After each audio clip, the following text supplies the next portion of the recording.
Hello और खुशामदीद इस video में जिसमें हम करेंगे एक एक्टिविटी और हम बनाएंगे एक हॉरिजॉन्टल और वर्टिकल नैव बार। तो सबसे पहले तो हम ये काम करेंगे कि हम एक नया फ़ोल्डर क्रिएट करेंगे और उसके अंदर हम index.html क्रिएट करेंगे हमेशा की तरह। उसके बाद फिर हम एक नई मेन CSS फाइल क्रिएट करेंगे तो main.css।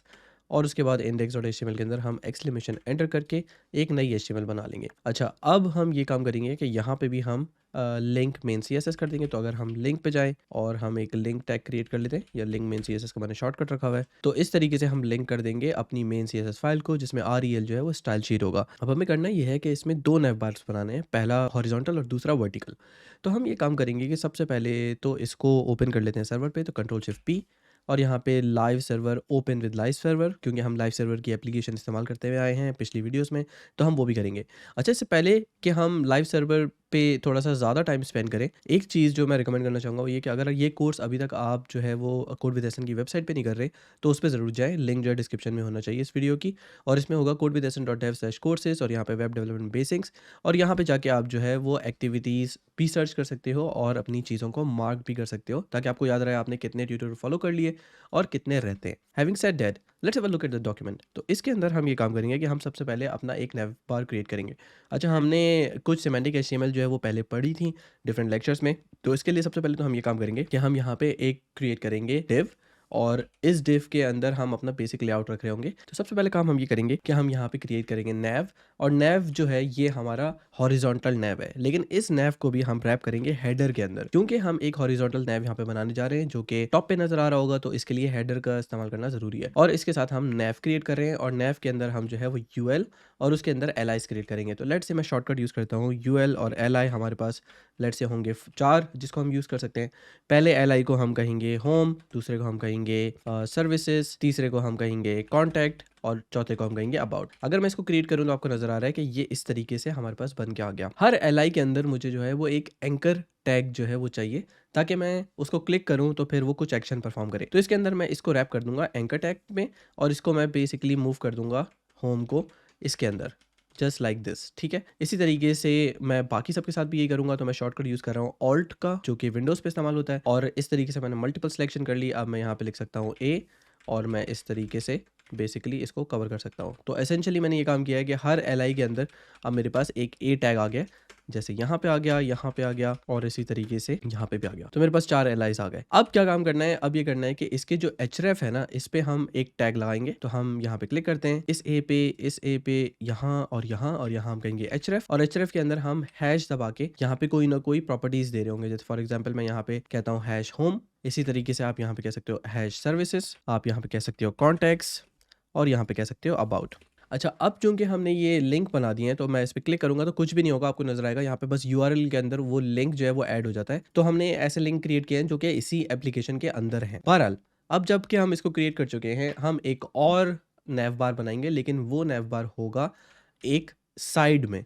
तो इसके लिए हम इस्तेमाल कर सकते हैं, जो वर्टिकल हम बना रहे होंगे उसके लिए हम इस्तेमाल करते हैं असाइड, और इसके अंदर हम सेव नैव बार कॉपी कर लेंगे। तब आपको नजर आएगा ये 2 नैव बार आ गए, लेकिन जैसा कि हमने डिस्कस किया ये दोनों हॉरिजॉन्टल और वर्टिकल दिख रहे होंगे। अच्छा, इसमें कुछ टेक्निक्स मैं ऐसे इस्तेमाल करूंगा जो कि हम बाद में सीखेंगे, यानी कि हम फ्लेक्स लेआउट की बात करें तो उसमें किस तरीके से अप्लाई होगा, लेकिन आपको कुछ कुछ टेक्निक्स जो है उस एक्टिविटी में नजर आ जाएंगे। तो सबसे पहले तो हम हेडर को स्टाइल करते हैं। तो हम सबसे पहले जाएंगे और हम कहेंगे कि यार ये हेडर जो है ना, इसके अंदर जो नैव बार आ रहा है इसको तो आप सीधा सीधा कर दो डिस्प्ले फ्लेक्स। इसको करने से कोई फर्क नहीं पड़ेगा, क्योंकि हम ये चाह रहे हैं कि ये सारे जो LIs है ना, ये लिस्ट आइटम्स, ये सारे के सारे किसी तरीके से एक लाइन में आ जाएं। तो उसके लिए मैं जाके यहाँ पे बोलूँगा कि नहीं, नैव को नहीं बल्कि UL को कर दो। तो अगर हम किसी चीज़ पे डिस्प्ले फ्लेक्स लगाते हैं तो वो उस सबको एक रो के अंदर ले आता है। हम इसमें मजीद बात नहीं करेंगे अभी, लेकिन जो शॉर्टकट है वो ये है कि हम एक नैव पे UL लगा रहे हैं। आपको नजर आ रहा होगा ये डिस्क्स यहाँ पे नजर आ रही हैं, ठीक है। तो इसके लिए हम ये कहेंगे कि यार जितनी भी हमारे पास UL है या जितनी भी अनऑर्डर्ड लिस्ट है, उसको हम जो है वो करना चाह रहे हैं कि उस पे कोई डिस्क स्टाइल ना लगे या लिस्ट का स्टाइल ना लगे। तो पहले तो हम इस UL को कहते हैं कि यार इसको स्टाइल को कॉपी कर लेते हैं, क्योंकि हम ये 2 चीज़ों पे लगाएंगे। तो हम ये कहेंगे कि यार इस UL पे जो हेडर के अंदर है, इसकी आप लिस्ट स्टाइल को कर दो नन। हम सेव करेंगे तो आपको नजर आ रहा है इस पे कोई डिस्क नहीं आ रही, लेकिन यही काम मुझे दूसरे के लिए भी तो करना है। अभी हमने ये कहा कि हेडर के अंदर नैव के अंदर UL होना चाहिए, तो हेडर के अंदर नैव के अंदर UL है जिसपे हमने स्टाइल्स लगा दिए। सिमिलरली असाइड के अंदर नैव के अंदर जो UL है, अब मुझे उस पर भी काम करना है। तो मैं इसको कॉपी करूंगा, कॉमा लगा के इसको पेस्ट करूंगा, और यहाँ पे हम कहेंगे असाइड के अंदर जो नैव और यूएल आ रहा है उस पे भी कोई लिस्ट स्टाइल नहीं होना चाहिए। तो अगर मैं इसको सेव करूँ तो आप देख रहे हैं इस पे से भी स्टाइल हट गया। अब चूंकि हमने इस हेडर नैव यूएल पे डिस्प्ले फ्लैग्स लगा दिया, इसको कोई बैकग्राउंड देते हैं, तो हम कहेंगे बैकग्राउंड कलर इसका लेट से होता है 333।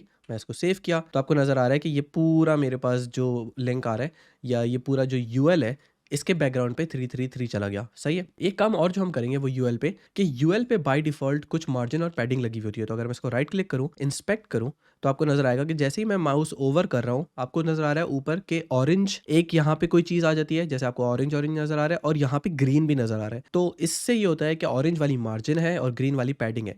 मुझे ये दोनों चीज़ें नहीं चाहिए, ना मुझे हेडर की यूएल पे चाहिए ना मुझे असाइड की यूएल पे चाहिए। तो मैं यहाँ जाके कहूँगा कि मार्जिन ज़ीरो कर दो इसकी, और इसकी पैडिंग जो है वो भी ज़ीरो कर दो। तो अब आपको नज़र आएगा कि मार्जिन और पैडिंग दोनों इसकी गायब हो चुकी है और ये इस तरीके से नज़र आ रहा है। अब जबकि हमने मार्जिन और पैडिंग हटा दी, एक प्रॉब्लम ये नज़र आ रहा है कि ये बिल्कुल जो है ना साथ साथ मिल चुका है, तो हमें बिल्कुल हटानी नहीं होगी, हम इसको मॉडिफाई कर सकते हैं। जैसे कि पैडिंग जो है वो मैं कहूँगा कि टॉप और बॉटम की जो है वो लगेगी 4 पिक्सल और लेफ्ट और राइट की लगेगी 8 पिक्सल। तो मैं यहाँ पे इसको शॉर्ट फॉर्म में कह सकता हूँ कि यहाँ पे टॉप और बॉटम की जो लग रही है वो 4 पिक्सल और लेफ्ट और राइट की जो लगेगी वो 1 पिक्सल लगेगी 8 पिक्सल्स। तो अगर मैं इसको सेव करूँ तो आपको नजर आ रहा है अब यहाँ से कुछ स्पेसिंग आ गई। एक और चीज़ ये कि इसका कलर कितना अजीब सा है, मुझे तो कुछ नजर ही नहीं आ रहा। तो इसके लिए अब मैं हेडर की नैव के यूएल के अंदर यहाँ पे कलर दे सकता हूँ और मैं इसको व्हाइट कह सकता हूँ।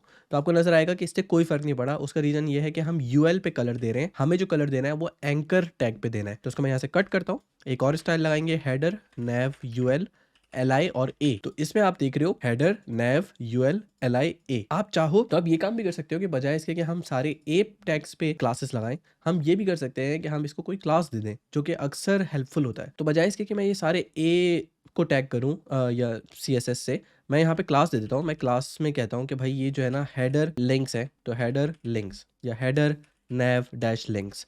तो अब मेरे लिए आसानी ये हो जाएगी कि अगर मेरे पास ये क्लास आ चुकी है तो अब मैं जाके ये कह सकता हूँ कि भाई इस पूरी चीज़ के बजाय मैं हेडर नैव लिंक्स पे क्लास लगाऊंगा, यानी कि डॉट हेडर नैव लिंक्स, और यहाँ पे जाके मैं कह सकता हूँ कि इसका कलर जो है ना वो वाइट कर दो।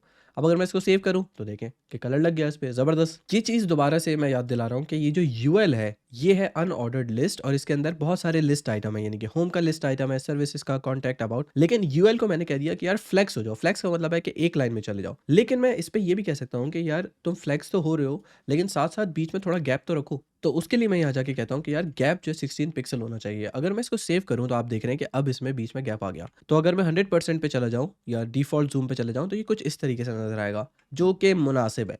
इसमें हम एक और काम ये भी कर सकते हैं कि इसको कोई हाइट दे सकते हैं। इसको हम हाइट देते हैं कि यार इसकी हाइट जो है ना वो 67 पिक्सल होगी, तकरीबन 67 पिक्सल, 65 पिक्सल, ये नॉर्मली हाइट होती है डिफरेंट बार्स की आमतौर पे।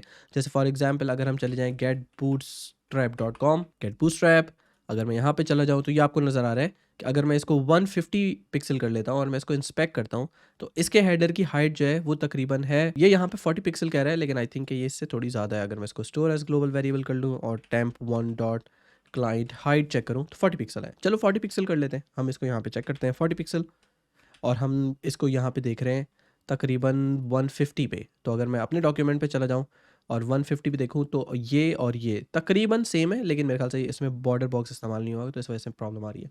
बट एनीवेज हम कहते हैं चलो यार 40 पिक्सल इसकी हाइट है। अब आपको नज़र आ रहा है कि ये जो है ना ये थोड़ा ऊपर लगे हुए हैं, तो हम एक और प्रॉपर्टी ऐड करेंगे जिसको हम कहेंगे अलाइन आइटम्स सेंटर। अगर हम इसको अलाइन आइटम सेंटर कर देते हैं तो आपको नज़र आएगा कि ये सेंटर में आ गया। ठीक है, और अब हम इसको लेफ़्ट या राइट भी कर सकते हैं। तो हम एक और चीज़ ऐड करेंगे और इसके बारे में हम बाद में सीखेंगे कि ये फ्लेक्स बॉक्स किस तरीके से इस्तेमाल होता है, लेकिन हम यहाँ पे कहेंगे फ्लेक्स एंड। फ्लेक्स एंड ये करता है कि ये इस पूरी रो के अंदर इसको, अगर हम बात करें हॉरिजॉन्टल स्पेसिंग की या हॉरिजॉन्टल अलाइनमेंट की, तो इसको कोने में ले जाएगा। तो अगर मैं फ्लेक्स एंड लगा दूँ तो आप देख रहे हैं ये दूसरे कोने में चला गया। ज़बरदस्त। तो ये हमारे पास एक नैव बार बन गया जो कि सॉर्ट ऑफ बूटस्ट्रैप की तरह है। आप यहाँ पे इसको लेफ्ट पे रखना चाहो लेफ्ट पे रखो, राइट पे रखना चाहो राइट पे रखो। अगर आप इसको फ्लेक्स स्टार्ट कर दोगे तो ये लेफ्ट साइड पे आ जाएगा, फ्लेक्स एंड कर दोगे तो ये दूसरी साइड पे चला जाएगा। अच्छा, ये तो अब हो गया हमारा हॉरिजॉन्टल बार जो हमने बनाया और आप देख रहे हो कि ये इस तरीके से नजर आता है। अगर हम ये चाह रहे हैं कि हम अपने वर्टिकल बार पे भी काम करें तो उस पे भी काम करते हैं। अब उसके लिए हम स्टाइल करना शुरू करेंगे। यहाँ पे हम कहेंगे असाइड नैव यूएल, और इसमें भी हमें सेम काम करना है। हमें इसको डिस्प्ले फ्लैग्स देना है, बैकग्राउंड कलर देना है और गैप देना है। हाइट हम नहीं देंगे, तो हम ये चीज़ें कॉपी पेस्ट कर देते हैं। अगर मैं इसको भी कॉपी पेस्ट कर दूं तो आप नजर आ रहा है कि ये भी वैसा ही हो गया जैसा कि हॉरिजॉन्टल वाला बार था, और ऐसा हमें नहीं करना था। हमें ये काम करना है कि इसको फ्लेक्स तो देना है लेकिन साथ-साथ मुझे इसको फ्लेक्स की डायरेक्शन चेंज कर देनी है। जो ऊपर वाला बार है इसकी फ्लेक्स की डायरेक्शन है रो, या ये पूरा रो में जाता है, हॉरिजॉन्टल है। जो ये वाला है इसकी डायरेक्शन होगी कॉलम में। तो इसकी मैं यहाँ पे जाके कह सकता हूँ फ्लेक्स डायरेक्शन कॉलम कर दूँ, सेव कर दिया। अब आप देख रहे हैं कि ये ऊपर नीचे आ गए। अच्छा, मुझे इन दोनों में कुछ गैप भी चाहिए, तो मैं ये काम करूंगा कि मैं इस वाले स्टाइल पे जो कि हेडर है, मैं हेडर को कहूंगा कि हेडर को अपने नीचे थोड़ी सी मार्जिन चाहिए। तो हेडर की मार्जिन बॉटम हम कर देंगे 30 पिक्सल, और अब आप देख रहे हैं यहाँ पे गैप आ गया, तो हमने मार्जिन बॉटम दे दी इस हेडर को। अब हमें वही काम करना है जो हमने इसके लिंक्स के साथ किया था, कि हमारे पास यहाँ पे जो एंकर टैग है उसका कलर वाइट करना था, ठीक है। लेकिन हमारे एंकर टैग्स जो हेडर के अंदर है उसको हमने क्लास दे दी हेडर नैव लिंक्स, इनको हमने नहीं दी, तो इन पे भी क्लास दे देते हैं। इन चारों को हम एक क्लास देंगे, इसको हम कहेंगे कि वर्टिकल नैव लिंक्स। सो इसको हम इस तरीके से क्लास दे सकते हैं। आप उसको असाइड भी कह सकते हो, लेकिन आप वर्टिकल भी कह सकते हो। अच्छा, मैं इस क्लास को कॉपी कर रहा हूँ और मैं अब जाके, क्योंकि मुझे यही कलर वाइट दूसरे पे भी लगाना है, तो मैं कॉमा करके ये सेपरेटर भी या ये सिलेक्टर भी यहाँ पे ऐड कर रहा हूँ। तो आप देख रहे हैं, आप ये भी स्टाइल हो गया। इससे बड़ा फायदा ये हो गया कि आप देखें कोड बहुत कम है हमारा, हम दो चीजों के लिए काम कर रहे हैं, लेकिन स्टिल हमारा कोड जो है काफी मिनिमल है। एक और चीज जो मुझे करनी है वो करनी है कि यार ये जो अंडरलाइन आ रही है ना, ये बाय डिफॉल्ट नहीं आनी चाहिए, ये तब आएगी जब मैं माउस ओवर करूंगा। तो इसके लिए हम ये कर सकते हैं कि बाय डिफॉल्ट यहाँ पे कहेंगे कि टेक्स्ट डेकोरेशन, और इसको हम कहेंगे नन। अब आप देख रहे हैं कि किसी भी लिंक में कोई भी अंडरलाइन नहीं आ रही, लेकिन मैं ये भी काम कर सकता हूँ कि अब मैं इसके माउस ओवर के लिए एक और स्टाइल लगाऊंगा, और मैं यहाँ पे कहूंगा कि अगर हेडर नैव लिंक्स पे, तो मैं यहाँ पे कह सकता हूँ कि अगर हेडर नैव लिंक्स पे होवर हो रहा है या माउस ओवर हो रहा है, तो जो टेक्स्ट डेकोरेशन है वो आप नन के बजाय कर लो अंडरलाइन। अगर मैं इसको सेव करूं तो देखिए क्या होता है। वर्टिकल वाले पे कोई फर्क नहीं पड़ रहा, लेकिन हॉरिजॉन्टल पे जैसे ही मैं माउस लेके जाता हूं, आपको नजर आ रहा है कि इस पे अंडरलाइन आ रहा है। लेकिन क्योंकि मुझे यही काम दूसरे वाले के लिए भी करना है, तो इसको सीधा सीधा कॉपी पेस्ट करते हैं। हम कहेंगे कि हेडर नैव लिंक्स के साथ साथ अगर वर्टिकल नैव लिंक्स भी हो और उस पे माउस ओवर हो, तो आप इस पे भी अंडरलाइन ले आओ। तो अब अगर मैं यहाँ पे जाऊं इसको सेव करने के बाद, और मैं सेव करके रिफ्रेश करूं, तो यहाँ पे टेक्स्ट डेकोरेशन अंडरलाइन नहीं कर रहा। ये क्यों नहीं कर रहा? क्योंकि हमने कोई मिस्टेक की है, क्योंकि हमने कॉमा नहीं लगाया यहाँ पे। अगर हम सेव करें तो अब ये सही से काम कर रहा है, यहाँ पे भी और यहाँ पे भी। तो आपने देखा कि हमने किस तरीके से इसको थोड़ा सा मैनेज किया। एक आखिरी चीज जो मैं करना चाहूंगा यहाँ पे, वो ये कि कोड डुप्लीकेशन अच्छी चीज नहीं होती, कि अगर आपने एक ही स्टाइल मल्टीपल जगह पे लगाया हुआ है, कॉपी पेस्ट किया हुआ है, तो इट्स नॉट वेरी गुड। तो आप यहाँ पे देख रहे हो कि असाइड नैव यूएल पे डिस्प्ले फ्लेक्स लगा हुआ है, बैकग्राउंड कलर लगा हुआ है और गैप लगा हुआ है। यही सेम तीन चीजें यहाँ पे भी हैं। तो बजाय इसके कि हम इसको इस तरीके से करें, हम इसको यहाँ पे डाल देंगे, जो कि दोनों का कॉमन स्टाइल है या कॉमन रूल है। तो हम इसको डिस्प्ले फ्लेक्स को यहाँ से हटा देंगे और इसको यहाँ पे ले आएंगे, और हम इसी डुप्लीकेशन को यहाँ से भी हटा देंगे और हम वहाँ पे ले गए। अब इससे आप देखेंगे हमारे लाइन ऑफ कोड और कम हो गए। अगर मैं इसको सेव करूँ तो ये देखें इस तरीके से काम कर रहा है। अच्छा, लास्ट चीज जो मैं शेयर करना चाहूंगा वो ये कि जब हमारी फ्लेक्स डायरेक्शन कॉलम होती है, तो हम इसको भी लेफ्ट और राइट कर सकते हैं, लेकिन फर्क ये आएगा कि हमारे पास इस बार जो हम खेलेंगे वो खेलेंगे आइटम से। तो असाइड के अंदर अगर मैं जाऊं और यहाँ पे कहूँ अलाइन आइटम्स, और इसको मैं कहूँ फ्लेक्स एंड, तो आप देखेंगे कि ये कोने पे चला गया। अगर हम इसको फ्लैग स्टार्ट कर देंगे तो ये दूसरी साइड पे आ जाएगा। तो आप चाहें तो इसको दोनों साइड पे कर सकते हैं। तो दोनों में फ़र्क क्या आता है कि अगर रो के अंदर हमें यही काम करना है तो हम जस्टिफाई कंटेंट इस्तेमाल करते हैं, अगर कॉलम में ये काम करना है तो हम अलाइन आइटम्स इस्तेमाल करते हैं जब फ्लेक्स डायरेक्शन कॉलम हो। तो आई होप कि आपको थोड़ा सा आइडिया होगा कि किस तरीके से हम इन नैव बार्स को इस्तेमाल करते हैं और किस तरीके से हम क्रिएट कर सकते हैं यूजिंग सिंपल फ्लेक्स लेआउट और थोड़ी सी CSS के साथ। इस वीडियो को देखने का बहुत शुक्रिया। अगर आपने ये वीडियो आखिर तक देख लिया है तो इस पे कमेंट कीजिए कि मैं ये वीडियो आखिर तक देख चुका या देख चुकी। ये कोर्स बिल्कुल मुफ्त है, तो आपके कमेंट से इस वीडियो को आगे तक पहुंचने में बहुत ज़्यादा हेल्प होगी। तो इस वीडियो को यहीं पर ख़त्म करते हैं। आप यहाँ पे देख सकते हैं अगली वीडियो। तो मैं आपसे मिलता हूँ अगली वीडियो में।